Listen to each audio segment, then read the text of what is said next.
Well, thank you for joining us for another episode of the Great Saints of the Catholic Church. My name is Jack Scharf, and I'm a member of the Mary Lives ministry team. Today, we're going to be highlighting the life of a great saint, St. Clare of Assisi. She was born on July 16th, 1194, into a noble family in Assisi. Her father was a wealthy count, and her mother was noted for her deep Christian faith and charitable works. From an early age, Clare was drawn to prayer, simplicity, and helping the poor. And when Clare was about 18 years old, she heard the preaching of St. Francis of Assisi, whose call to radical poverty and joyful discipleship profoundly influenced her. Determined to live her life entirely to Christ, Clare secretly left her family's home on Palm Sunday in 1212 and met Francis at a little chapel. There she exchanged her fine clothing to a simple habit, and Francis cut her hair as a sign of her new religious vocation. Now, her family strongly opposed her decision and even tried to force her to return home. But Clare firmly resisted, declaring her commitment to Christ. Soon afterward, her younger sister, St. Agnes of Assisi, joined her, followed by other women who desired the same way of life.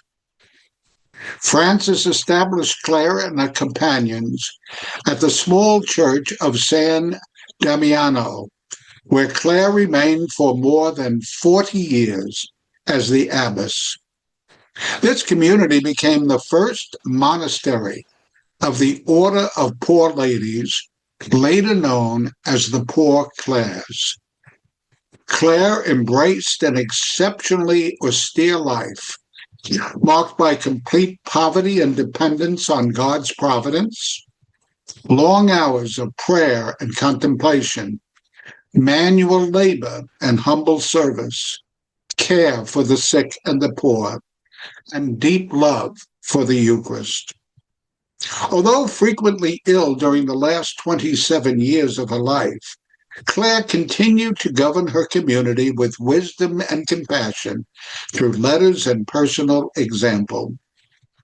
One of the most famous traditions tells how during a Saracen attack on Assisi in 1140, Clare carried the Blessed Sacrament in a monstrance to the monastery well and prayed for God's protection. And according to tradition, the attackers retreated without harming the convent, contributing to her association with Eucharistic devotion. Clare spent years seeking papal approval of what she called the, quote, privilege of poverty, the right for her community to own no property individually or collectively. Just 2 days before her death, on August the 11th, 1253, Pope Innocent IV approved her rule, making it the first monastic rule written by a woman to receive papal approval. St. Clare's influence extends well beyond the cloister.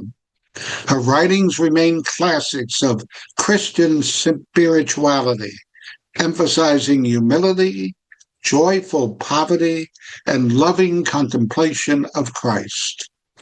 Her life demonstrates that genuine strength can be expressed through prayer, perseverance, and the quiet fidelity rather than worldly power.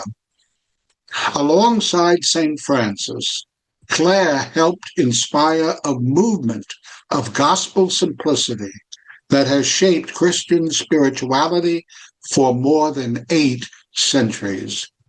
Her witness continues to encourage Christians to seek holiness through trust in God, compassionate service, and lives centered on Christ. Thank you for joining us today, and please join us each Monday evening at 7 p.m. Eastern Time as we pray the Rosary together. Simply go to www.marylives.com/rosary. And may God bless you and your family.